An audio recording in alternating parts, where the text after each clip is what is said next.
Welcome back, everybody. Can you hear me? Okay, so I think I'll get started so that we can stay to schedule. Um, I'm stepping in for chairing this session, as unfortunately Professor Rita Giacoman is unable to be here today for health issues. This is a session that is focused on knowledge production and inequalities, in particular in knowledge production. We assume, or what's assumed at a basic level, is that when we produce knowledge, we're producing facts and it's objective. But the reality is that power has significant effects in who controls the narrative.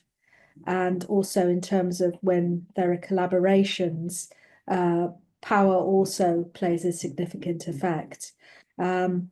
This is not only between the global north and global south, but whenever you have different groups. So, for example, with people with disabilities, often there has been an approach where knowledge is produced about them, as opposed to disabled people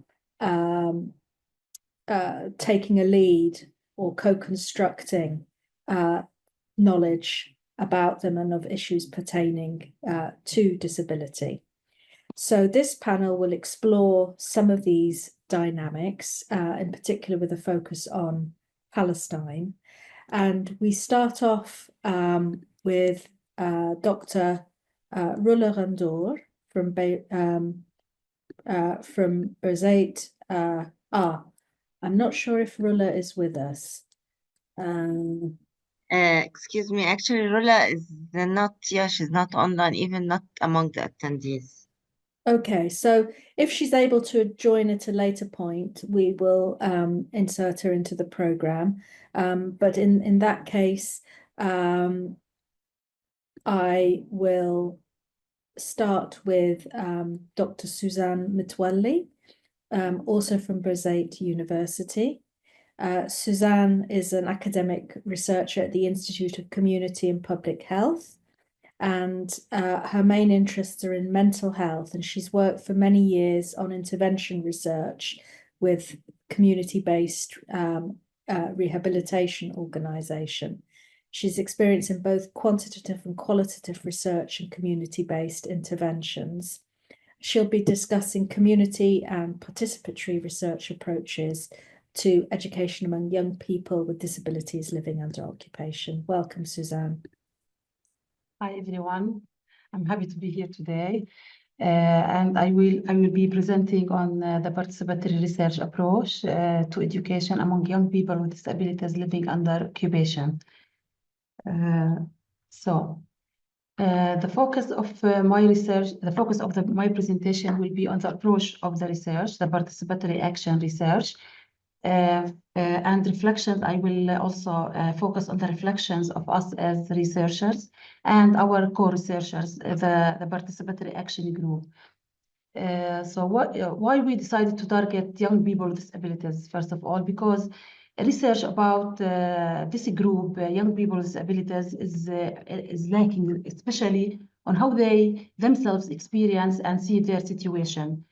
So we targeted young people for this reason, and also the aim of the research was to understand the lived experiences of young people with disabilities in general, particularly in education, employment, and social participation through the participatory action research.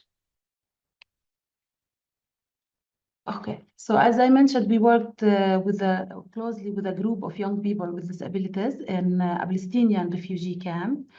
So they were our co-researchers, and we targeted young people, as we said, because the research is lacking about young people with disabilities, and also because they provide recent insights regarding education and employment.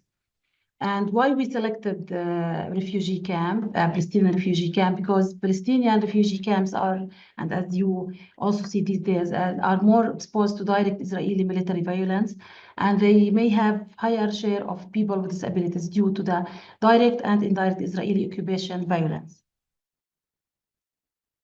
And why we choose exactly this approach, the participatory action approach.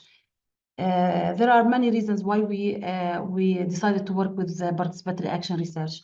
It promotes, first of all, it promotes equitable inclusion of participants, and in our case, the young people with disabilities, aiming also to increase their capacity building in research and also building their capacities in other skills.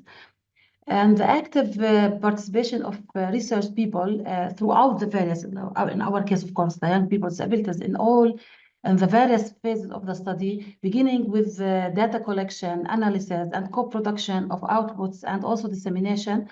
This enriches results and ensures that their voices are heard.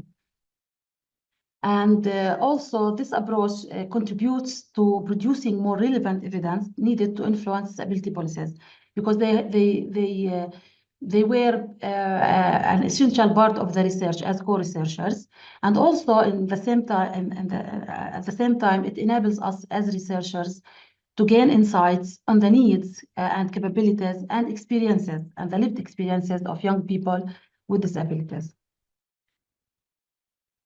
So the study components, the main study component of our research was the participatory action research group. The group members we worked with throughout the research project, and they were involved in all the components and all other components of the research. We, together with the group members, conducted interviews with other young people with disabilities, also to understand the experiences, the lived experiences of other young people with disabilities in education, employment, and social life. And also, together with the group members, we mapped all the local organizations in the West Bank that provide services to people with disabilities. And lastly, the group was involved in a small-scale group intervention where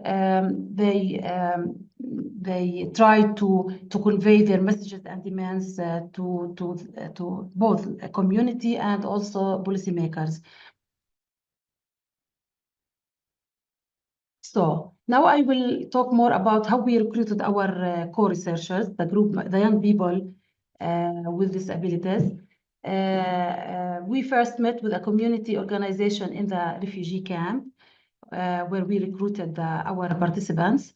And then first of all, we met with the representatives from the community organization to know more about the camp and people with disabilities in general in the camp. And then we conducted a focus group discussion with a group of people with disabilities, where we also heard more about the situation of people with disabilities in the camp. And then we conducted a meeting with a group of young people with disabilities and introduced them to the research, presenting the aim of the research, the components of the research, the importance of the research, and also we went with them through the information sheet with the group. We read it together. We took their consent on being co-researchers in this research, and also we ensured that all ethical considerations are clear to them. So now our participatory action group consisted of 4 young men and 5 young women. They have aged between 18 to 30 years old. They have physical learning, visual and multiple disabilities. Most of them, they had less than high school education, and one of them completed college at the time of course, when we started to work with them. Majority of them are not married, except one is married and she has children. Okay. So our approach in working with the group, in the participatory action group, was through regular meetings with the group, with the 9 members of the group.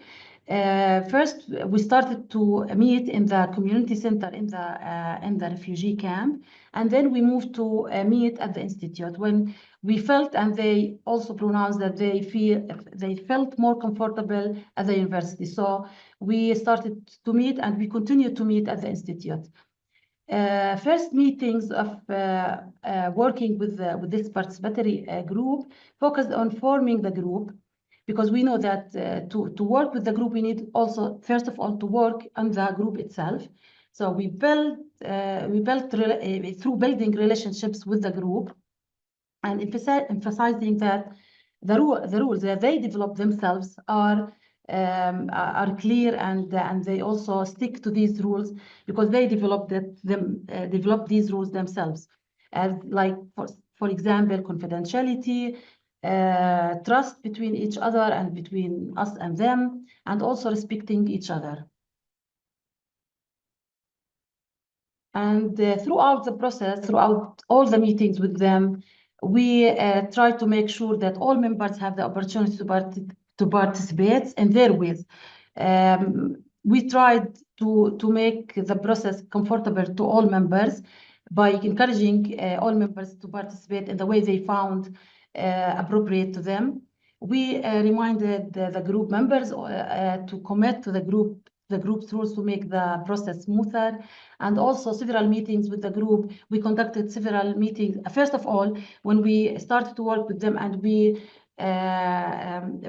focused on informing the group, then we moved and conducted several meetings with the group to understand their lived experiences in education, employment, and social participation.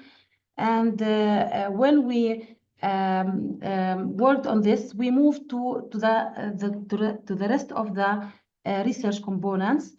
The session usually was scheduled according to the members' preferences. Usually, we're starting with icebreaker activity, and then a variety of activities around the topic of the meeting. Each meeting was usually around 2 hours. We try to use interactive methods, so to encourage group members to participate, discuss, and express themselves in a comfortable environment.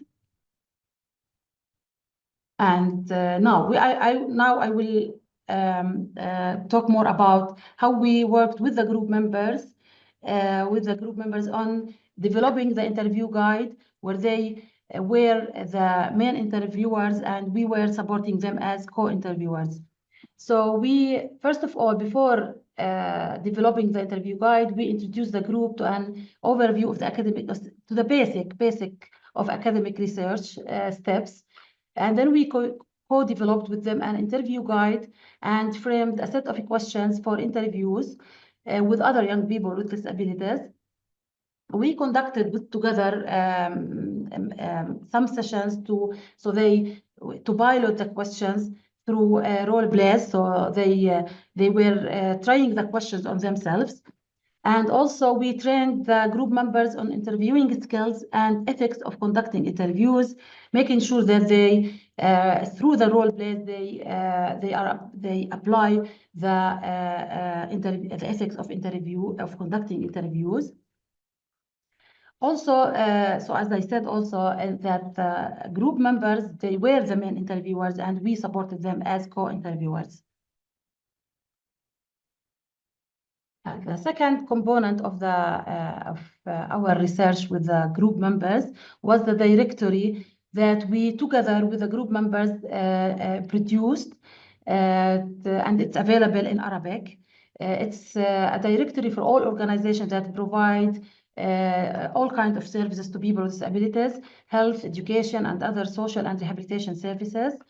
It aimed, the directory aimed to be a reference document for people with disabilities seeking services. And also with developing the directory, at first we used to interview representatives from organizations to know more about their services and their staff and what target group they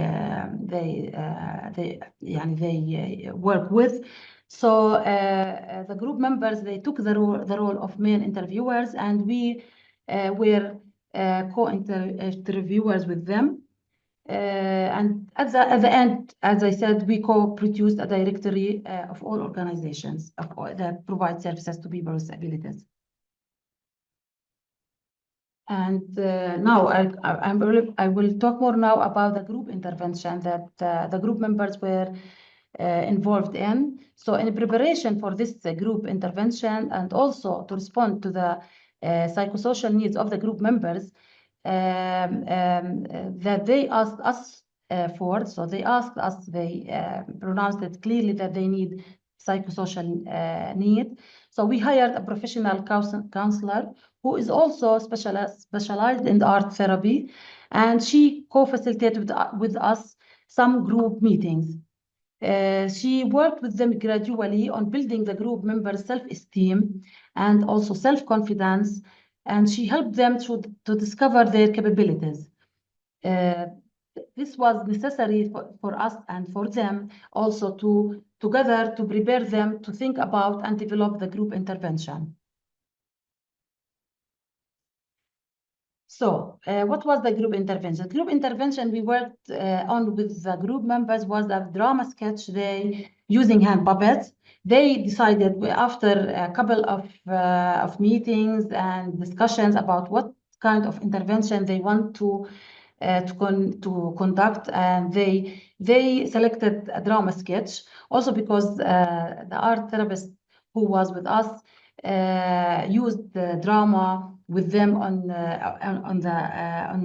helping them to increase their self-esteem, and so they were happy with that drama, and they asked for a drama sketch. The art therapist worked intensively with the group on developing the members' rules and messages, because each one of them has a role in this intervention, which as I said, which they themselves selected. So the sketch consisted of many messages they wanted to convey to the community and policymakers as young people with disabilities. The sketch was video recorded and was closed at the end of the sketch. It was closed with messages focusing on people with disabilities rights and demands, and also it's available online, this drama sketch, this video recorded drama sketch.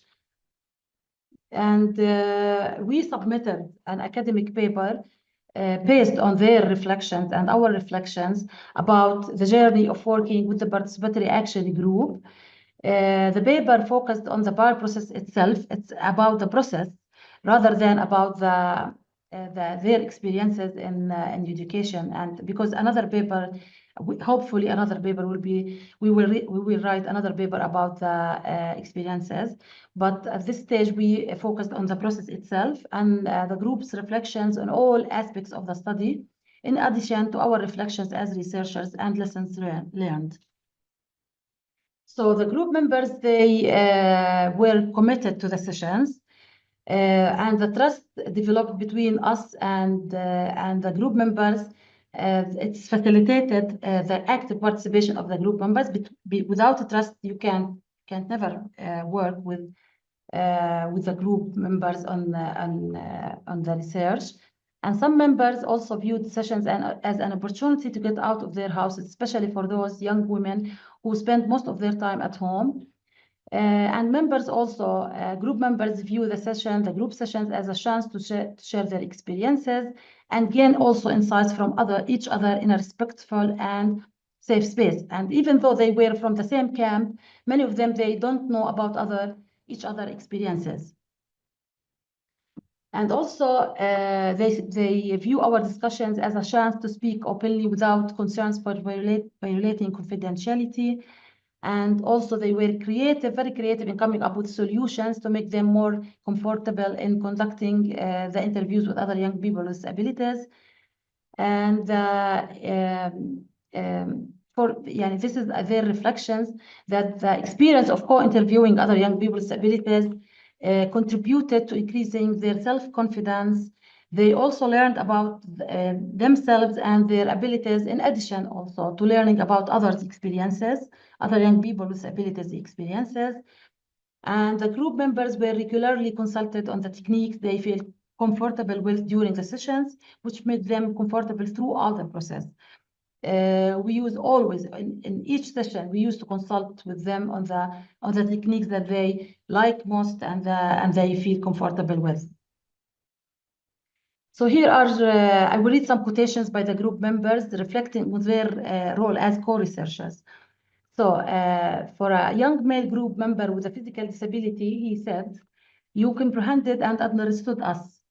We were at the university, found safety, honesty, and confidentiality."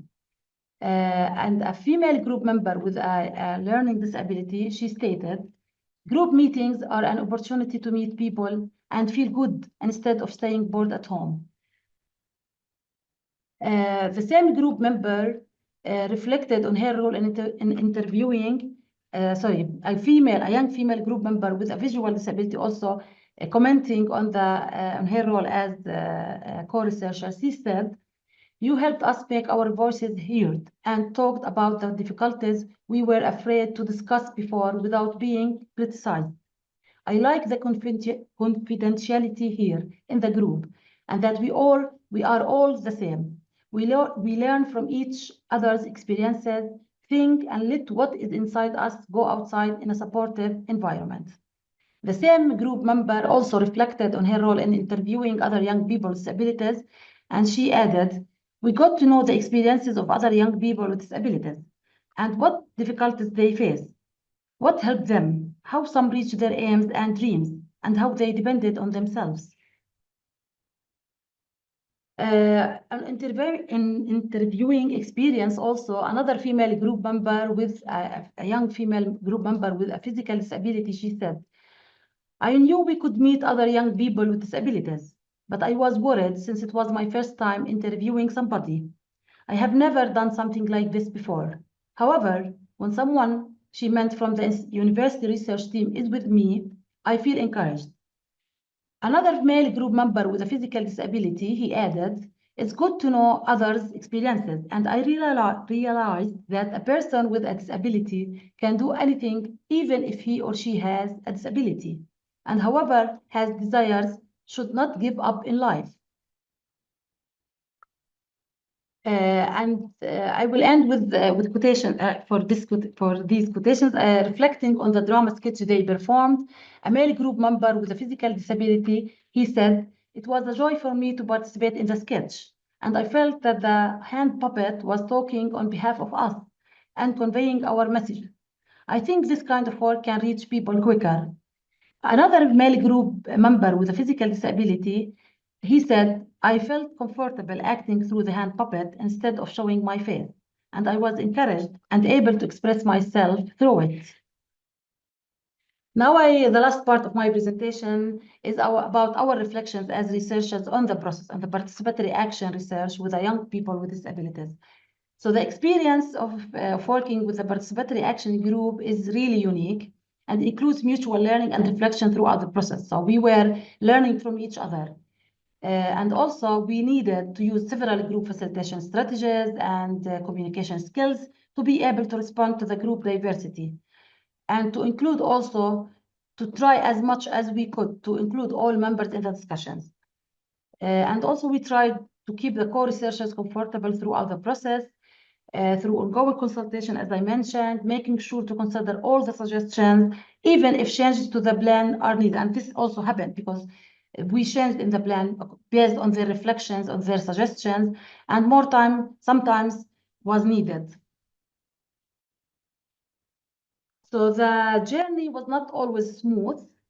It has many positives and successes, but it was not always smooth, and we sometimes dealt with tension among some group members that we needed to resolve in a way that did not hurt any of the members.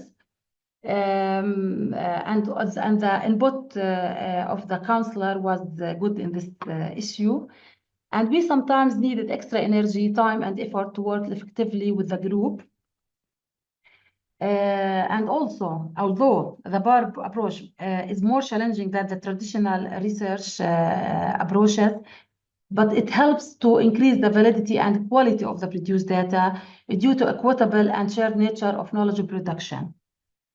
And thank you for listening. This is it. Thank you so much, Suzan. It's such an interesting project. What we'll do is we'll take questions right at the end. So I'm going to move straight to Dr. Rula Ghanndour, also from Birzeit University. She's an academic researcher at the Institute of Community and Public Health. She recently completed her PhD addressing adolescents' menstrual health among Palestinian refugee camp dwellers. The primary aim of Rula's research is to explore the lived disability experience of Palestinian West Bank adolescent girls to understand their daily lives at home and in their communities. Rula will be sharing her interesting research findings around disability amongst Palestinian adolescents with us today. Welcome. Thank you, Dina. Thank you all. Good evening, everyone. Today, as Dina mentioned, I'll be presenting a research about the experience of adolescent girls with disability. Next, please. Next slide, Ella. To set the stage for the study, I will start with a quote from a 17-year adolescent girl who participated in the study. This girl said, "The disability has been with me since I was a child. I struggled a lot, not just physically, but emotionally. At school, I felt excluded, and the way other girls looked at me was different from how I saw myself. It made me hate going out and socializing. You feel like people look at you as if you are not normal." This quote speaks volumes about the core of this study, uncovering the emotional, social, and physical challenges these girls face, not just from their disabilities, but from how the society perceives them. Next, please. So we're talking about adolescent girls, and as you all know, adolescence is a critical phase of development. It's a time of significant physical, emotional, and social changes, and for many, it is when they transition into adulthood, especially for girls, and especially in our culture. This period is crucial for personal development, education, and social integration. Next slide. For adolescent girls with disabilities, this transition is often filled with additional challenges. Girls with disabilities often face what I call a triple or the triple burden, as you can see here. So not only do they have to deal with their disabilities, but they also experience social marginalization, social isolation, societal marginalization, and social isolation, stigma. Many of them are face discrimination, they have limited access to education, and struggle to find employment in the future. Unfortunately, we do not know a lot about the specific experience of Palestinian adolescent girls with disabilities, and this is the core of this study. Next, please. So the goal of this study was to understand the lived experience of adolescent girls, 15 to 18 years old. So we're talking about the late adolescence phase and how they are experience disability and how it is reflected in their daily lives. Next.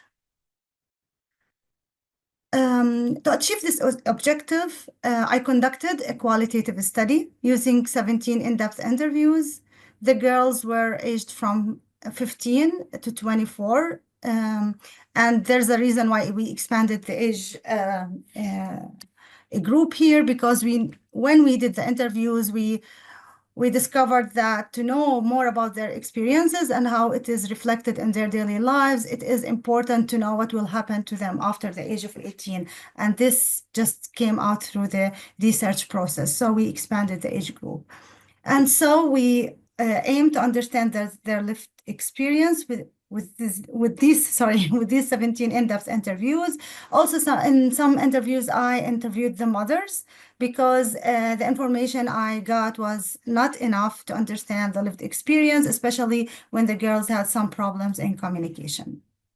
And I did thematic, next, please. So we did thematic data analysis. This is a simple description, a simple quick description of the sample that I collected. So it is diverse group. We have an age range from 14 to 24, and participants were from different types of disabilities. We have physical, hearing, seeing, and mental problems and disabilities. They were spread throughout the West Bank. We have from the north, the center, and the south, and also some of them were living in urban areas, rural areas, and within refugee camps. And also the enrollment status. So some of them were enrolled in regular schools, others were enrolled in specific education track, and some of them were dropped out from school. Next, please. This is very quickly what I did in the study, and I did, as I noted, I did thematic data analysis, and I identified 5 main themes. Unluckily, this is a very short presentation. I will just give you snapshots of these 5 main themes, and I will have you to discuss further after the presentation. So the first theme reflected on the girls' experiences with disability. Such experiences varied significantly depending on their type of disability and how it impacted their daily lives. For example, those with visual disabilities or impairments often needed tools like visual aids or special seating within the classroom. Another example is girls with hearing impairments. They need like special hearing aids, or they need to use a sign language. So these different needs usually shaped the participation, these adolescent girls' participation in both the educational and social spaces. However, unfortunately, many of these needs were unmet and girls were left without any support. Next, please.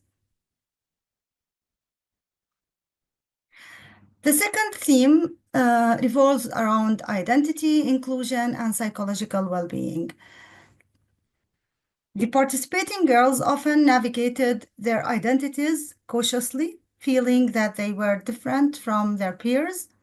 Many struggled with low self-confidence and experienced negative mental health effects due to the societal perceptions. They weren't just excluded physically, but also they were excluded emotionally. They expressed this feeling.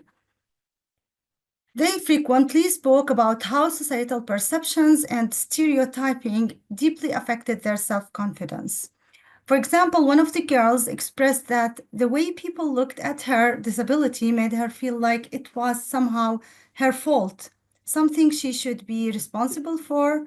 This internalization of stigma and negative feeling have a profound impact on the mental well-being and overall well-being as well. Next, please.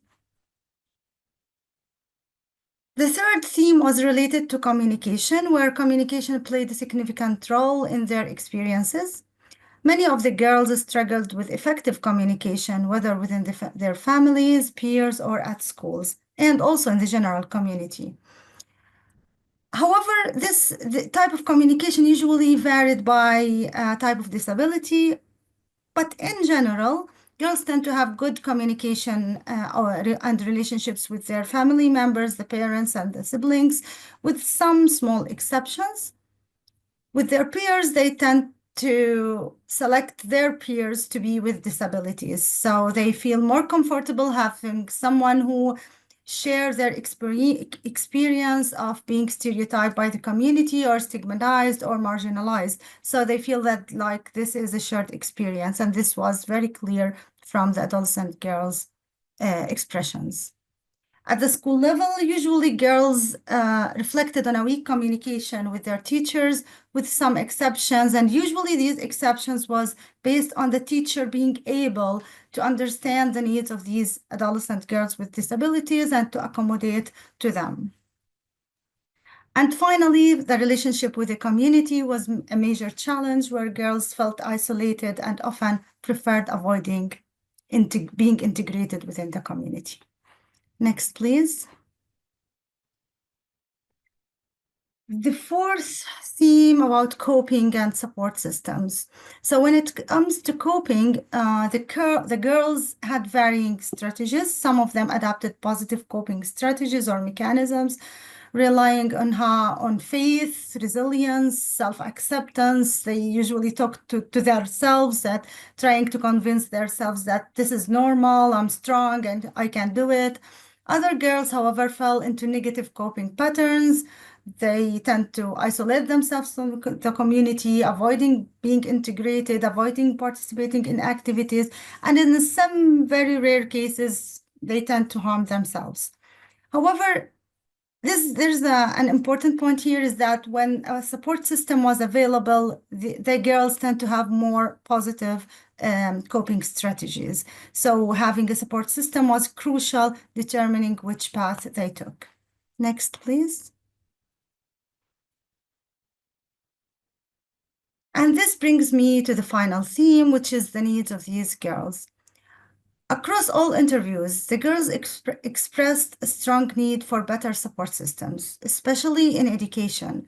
They highlighted the importance of having educators who are trained to understand their needs and accessible learning, as well as accessible learning environment that can accommodate their disabilities. Beyond education, they called for a greater societal awareness and more inclusive policies, which would help reduce the stigma and discrimination they face daily. Next, please. This was a quick journey through the main themes of this study. So to conclude, adolescent girls with disabilities in Palestine face a unique set of challenges that require targeted and tailored support. Their experiences show that inclusivity, communication, and support systems play a critical role in shaping their lives. Inclusive education, accessible spaces, and enhanced communication strategies need to be prioritized if we are to create an environment where these girls can thrive. Advocacy efforts must continue to push for their rights and increase societal awareness so they can feel seen, heard, and supported. And thanks for listening. This is a very quick snapshot of the study. Thank you so much, Rula, and thank you also to keeping so effectively to time, because we've still got two more colleagues to hear from. So I'll move on to introduce Shatha Abu Srour from the Palestinian Disability Coalition. Shatha is a disability activist, and she's worked with a wide range of NGOs and international agencies on issues relating to the rights of people with disabilities in Palestine and across the Arab region more widely.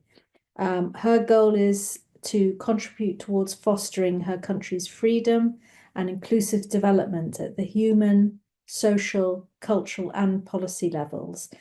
She's going to be talking to us today about disability institutions from the perspectives of people with disabilities in the West Bank. Welcome, Shatha.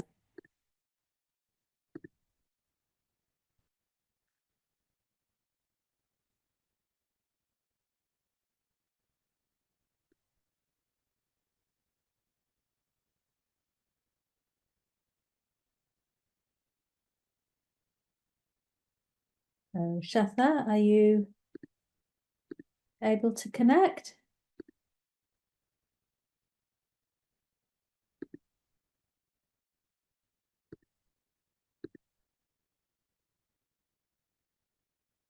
I think seems to have dropped off.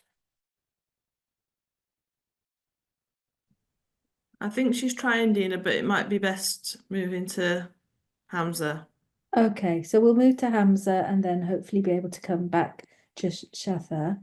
Hamzeh Naser is the head of the General Union of People with Disabilities, based in Ramallah, Palestine. This is an NGO representing Palestinian people with disabilities and for the defense of their rights.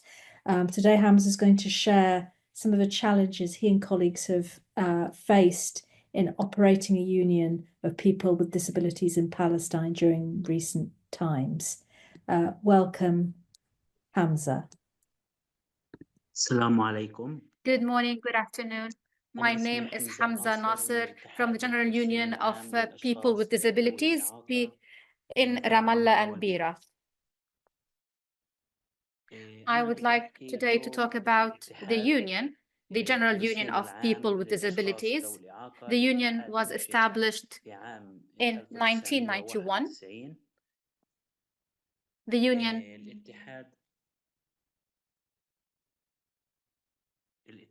works with people with disabilities. It represents all people with disabilities, disregarding their level and kind of disability. We have people with visual disability, mobility disability, hearing disability. We work with all people with disabilities. We work in all in 16 regions in Palestine. Also, we have a branch in Lebanon.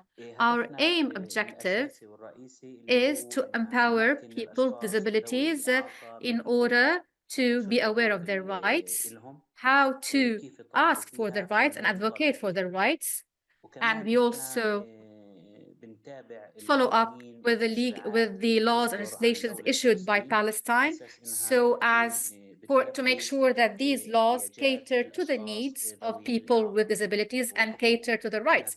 We want to make sure to ensure that these laws really ensure the rights of people with disabilities. We also work on following up the violations against people with disabilities. Perhaps this topic is not quite clear for everybody, and we're working on it as much as we can. Of course, related to the workshop today and the conference today, of course, the union faces many challenges, and yet we have many opportunities through our work. We have opportunities that promote the role of the union in research and studies. Amongst the challenges we face, we as a union, we do not have employees. We depend on volunteers. All our work depends on volunteers. Hence, this is a main challenge. We face difficulties, as you know. Volunteers are not always available. So now, perhaps a volunteer might be available, but this volunteer later on might not be available. So we have to contact someone new, train someone new, so as to have experience to deal with people with disabilities and also to deal with the needs of people with disabilities. This is one of the main challenges. Also, as a union, another challenge we face is that we do not have a monitoring tool, a clear monitoring tool. We have a simple tool based on volunteers, those who help in the union, but regarding documenting and to have a tool that we can rely on to document experiences and data, this is something that is not available in the union, unfortunately. Also, I would like to talk about the opportunities.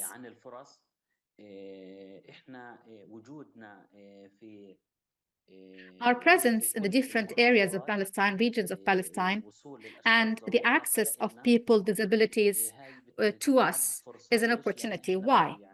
Because we are able to access most of people with disabilities who might need, for example, our services, for example, to provide them, for example, with disability card, in order to document their type of disability.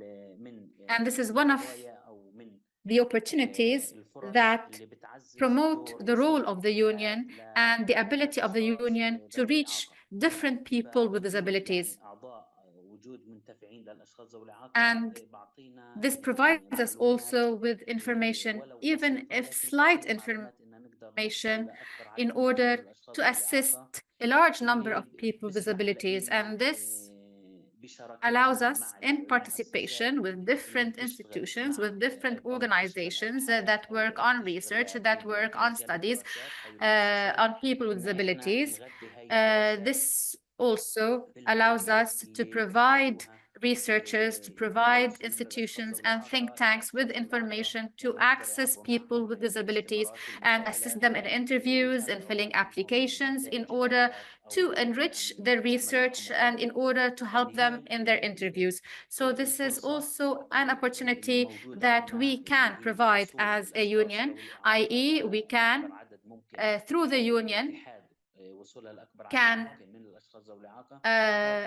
provide access to a large number of people with disabilities, and this can also allow us to have a database that will allow us to access a person with disability and link that person with an institution that perhaps that has a research, that has a study.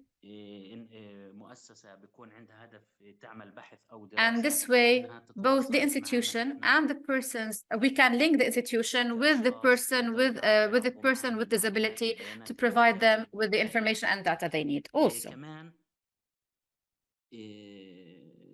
Through our presence in the different areas in Palestine, our networking with different organizations, I would like to shed light on an experience we've had when we as a union, we worked with institutions working with persons with disabilities. We worked with these institutions and organizations, of course.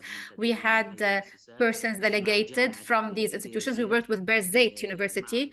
We worked with educated Italian organization. We worked on a research paper, participatory research paper.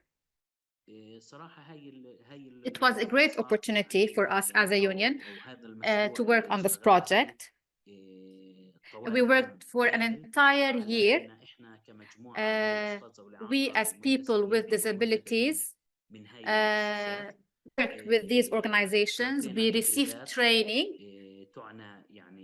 from these organizations. We received training on research, how to conduct research, how to, for example, to choose the title, the theme, the tools, methodology of research, methodology of documentation, methodology of interview, research tools. These are things we received training on. How can the researcher document his findings or her findings? It was a great opportunity for us as people with disabilities to learn more on how to conduct research, how to conduct studies, to conduct an entire research, actually, from choosing the topic of the research, from conducting the research, different phases of the research, reaching conclusions, recommendations. It was a great opportunity. It gave a group of people with disabilities the experience on how to work on research paper, how to work in the field, how to choose the main problems facing persons with disabilities and shed light on them in their research. The presence of Birzeit University was quite important. We know Birzeit University has a wide experience in conducting research. It really provided us with a lot of opportunity and experience because Birzeit University provided with training. They worked with us step by step. They worked with the researchers step by step. This experience gave a group of people with disabilities the opportunity to learn on conducting scientific research and to relay this experience to other people with disabilities. So this group of persons with disabilities was working with the University of Birzeit and was transmitting this experience to other persons with disabilities. So it was a great opportunity along with the University of Birzeit. And I think that this group of people should work on other researches that we need in Palestine. unfortunately now, with the continued aggression by Israeli occupying forces on the people of Palestine, unfortunately, as a union, we've lost most of our branches in Gaza Strip. Also, the disability sector requires more studies, more research, more monitoring in order to monitor the violations by the Israeli occupation. Now, in this phase, we really have to document the violations against the persons with disabilities, violations committed by Israeli occupation. And thank you. Thank you very much, Hamzeh, for your most informative intervention.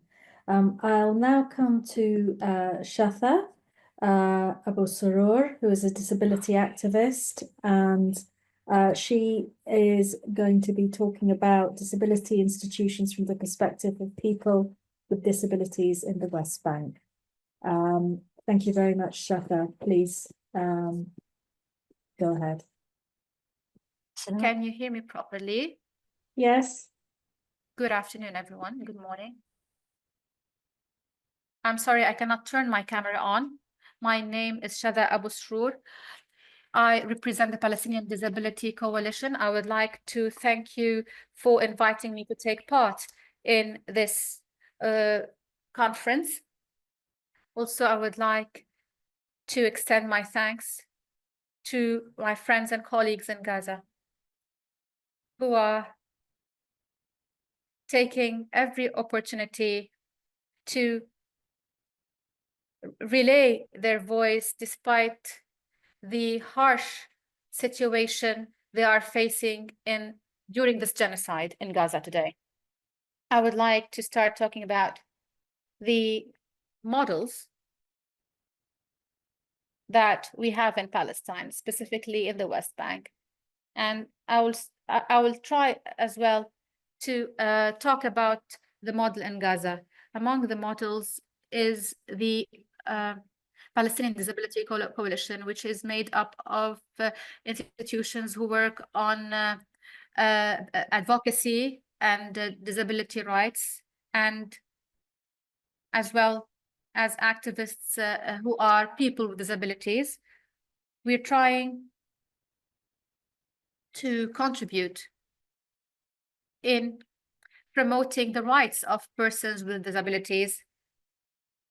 We cannot say that this experience is successful or not, because we're facing a lot of challenges. Amongst these challenges, we are still learning how to work as a group. We are learning how to put personal considerations aside, perhaps, and to work as a group, as a team, and to really give priority to the benefit and the interest of the group as well. And we are facing challenges, which is, the colonial occupation, because part of, for example, the membership is, for example, that the members should not be receiving, let's say, conditional funding. And this is very difficult for us, but we are trying to move forward. I want to talk to the title of this session and to share with you how we perceive knowledge production, how we, as institutions who work in research, monitoring on disability, how we look at knowledge production and why I believe knowledge production is important. First, we as activists, institutions, advocates, we find it's necessary, it is important to write reports, conduct research, gather data, produce knowledge for many reasons. The first reason is to build our discourse and to build on discourse based on the voice and the needs of the grassroots, We want to have a strong and close relation between what we say and what the people are saying, what we are calling for, and the needs and the voices and the demands of the people, of the community, of the grassroots. Second, we want to try and contribute in promoting the participation of the people, of the community, of the grassroots, in voicing their experience, voicing their story, voicing their narrative from their own perception, in their own words, in the means they find suitable, in the means that truly echo their realities.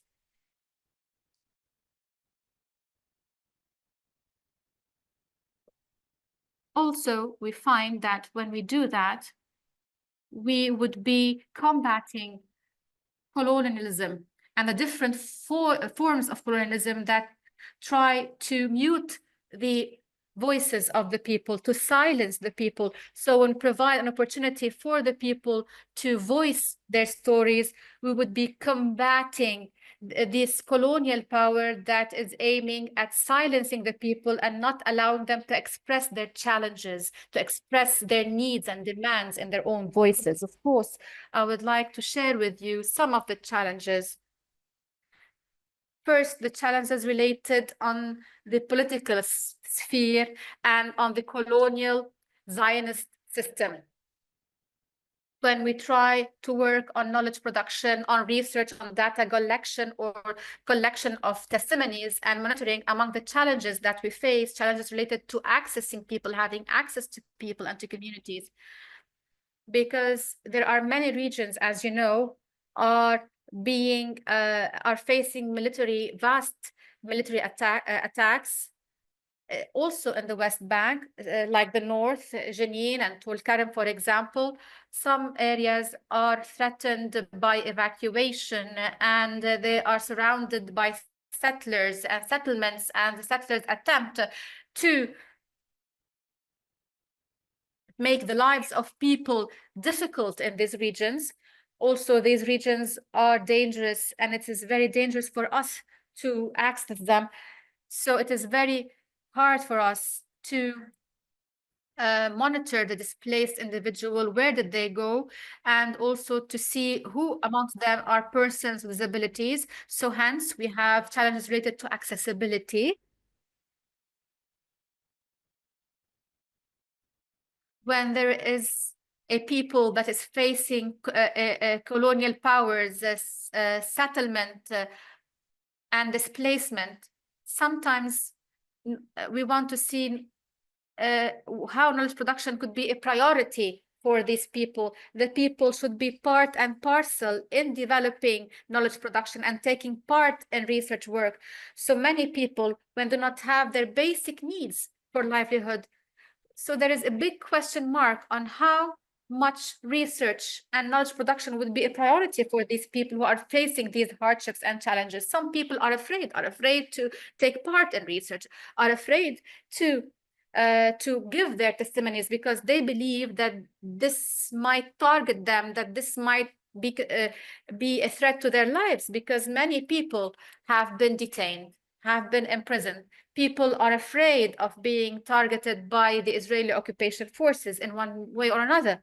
Of course, also colonial powers and have an impact on the agendas of institutions and organizations. And many times these institutions, organizations really develop their agendas based on funding and on donors and funding agencies. And this is for us a type of colonialism. So even when it comes to knowledge production and research production, many times the institutions are affected by the agendas of the colonial system and colonial authority.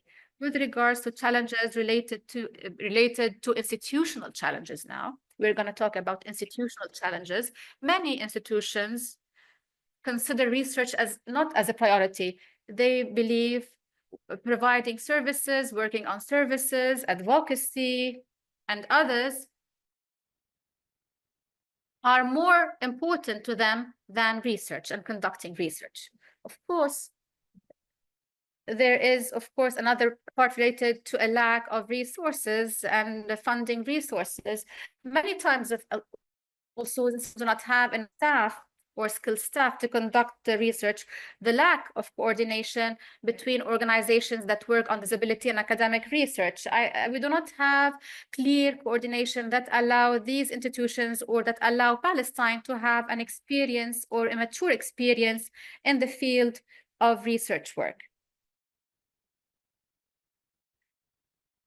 Most of the times, researches conducted by institutions that work in disability go in par or are related to education, health, and others.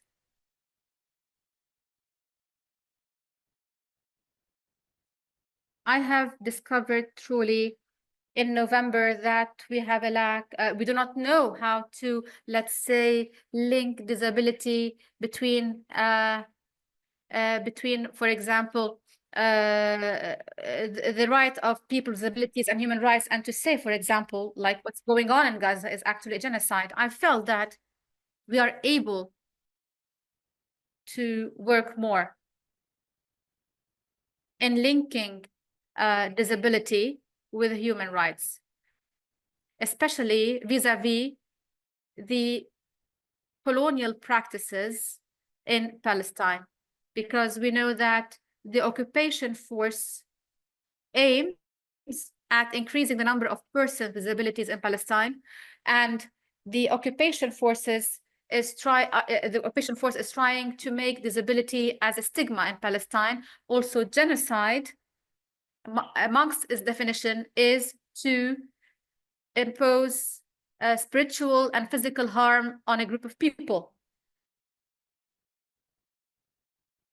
So we have a small initiative that is not quite mature. It needs more, perhaps serious, more serious, let's say, focus to link it with other issues, be it related to Palestine, or perhaps it might be related to other countries.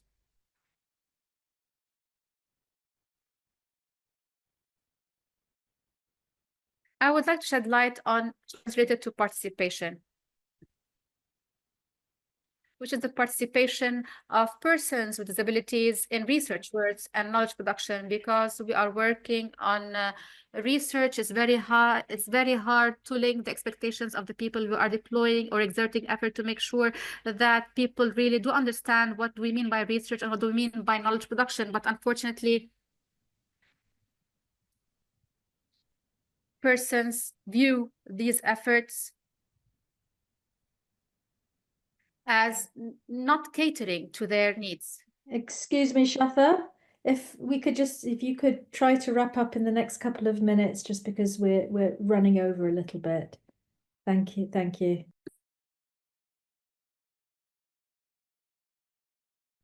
The other issue is related to participation. Sometimes it's not preceded by the proper empowerment, leading to the necessary level of awareness and to the necessary liberation that someone should feel. As a result, in a lot of cases, participation is actually just as challenging as inclusivity, because it's happening without real empowerment. As a result, we need to clarify things a lot. We need to make sure that the main concepts are well understood, and to reassure people that if you do not wish to participate, after making them aware of what it entails, to give them the right, basically, to say, no, we don't want to participate.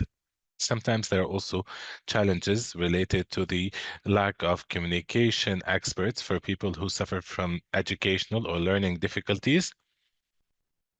Sometimes they don't have the necessary assisting or assistive devices like hearing aid.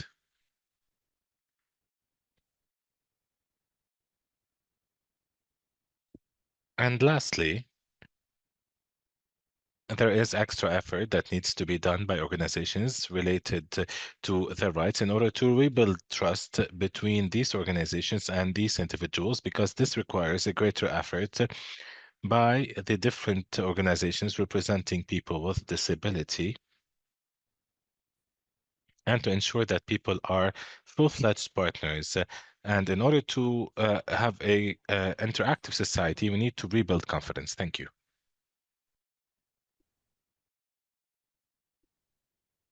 Thank you very much, Shatha, and apologies for cutting you a bit short there.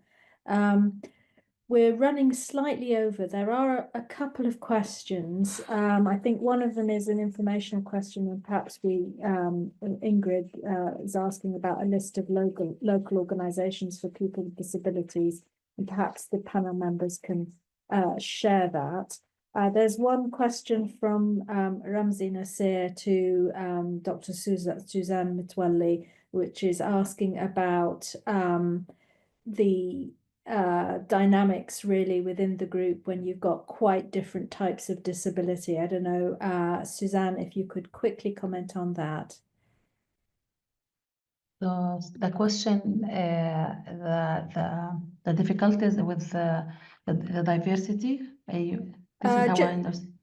Yeah, so it's saying, for example, you have a university graduate with a physical disability and a young person with an intellectual disability. Although there's the commonality of disability, they're quite different in terms of their experiences and nature of disability. How did they navigate those similarities and differences working together in the group? Yeah, the group members, they were from the same camp, so they have different disabilities, but some of them they know each other, and most of them, not some of them, and also they live in the same condition. So that was an added value, because when you work with a group of people who live who undergo the same experiences, not the same and different at the same time, but the differences in terms of kind of disabilities, sometimes it was a problem, or not a problem, it was a challenge when for example encouraging some members to express their views, to talk about themselves. There were sometimes some difficulties, but in terms of being together as different kinds of disabilities, we didn't find major difficulties. So with those who have learning disabilities, sometimes it was a challenge to encourage them, but we tried as much as we can. Even sometimes, for example, the activities, group activities, sometimes we used individual activities to encourage those who do not like to speak in front of all, so to speak with us. So we tried as much as we can, but this is the way it was. Thank you very much, Suzanne. And just finally, from Ziad, who has his hand up, if we can make this a quick question, please.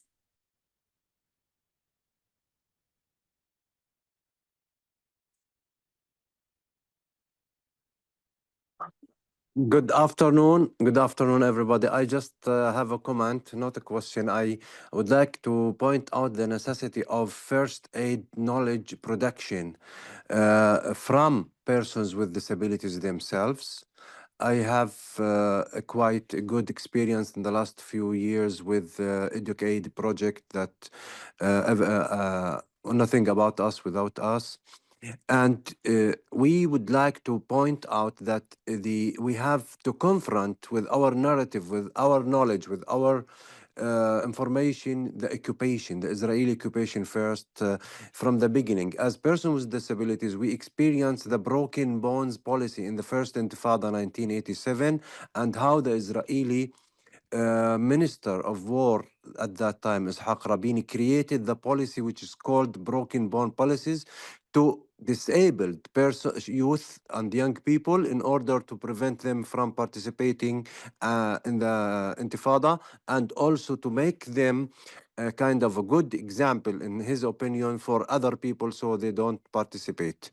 This is one thing. The other thing, to present our narrative to the authorities.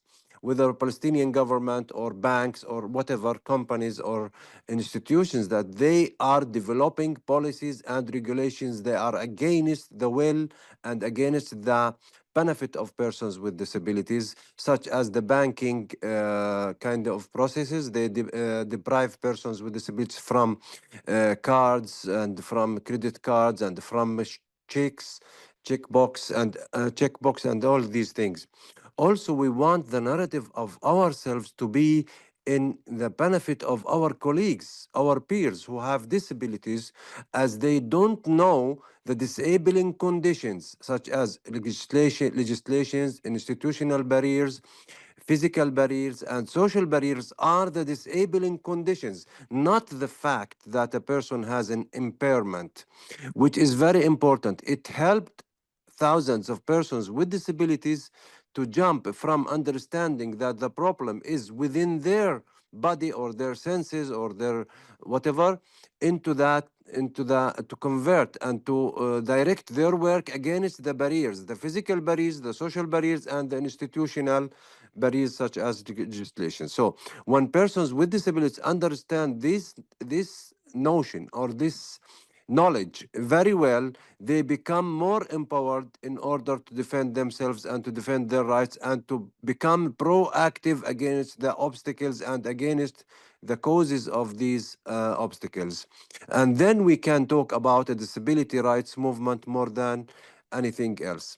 One final thing I want to point out, that persons with disabilities in Palestine have a great deal of knowledge about their issues and conditions, but the occupation, the Palestinian Authority performance in the field of disability is very bad to and the institutions also, the private sector is very bad, that it helped, it disabled, hindered our efforts as persons with disabilities and activists in the field of disability, of human rights for persons with disabilities, hindered our efforts, because we have the priority that we have to fight poverty, we have to fight occupation, we have to find the thousands, the aggressions against persons with all people in Gaza. So we know that now we have to face that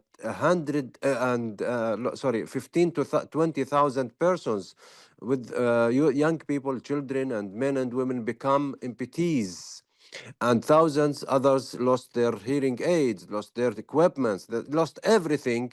And now we have the priority to the emergency situation, and I hope that we can use this situation to elevate the level of inclusion of persons with disabilities, especially when we are talking about rebuilding Gaza, everything to have to be accessible for the benefit of all persons with disabilities, especially who become newly persons with disabilities because of the Israeli aggressions. The other thing is how to send all these aggressors and criminals, war criminals, to the court, to the justice system. So we have many priorities. In the same time, we have to have some way to feed and to educate and to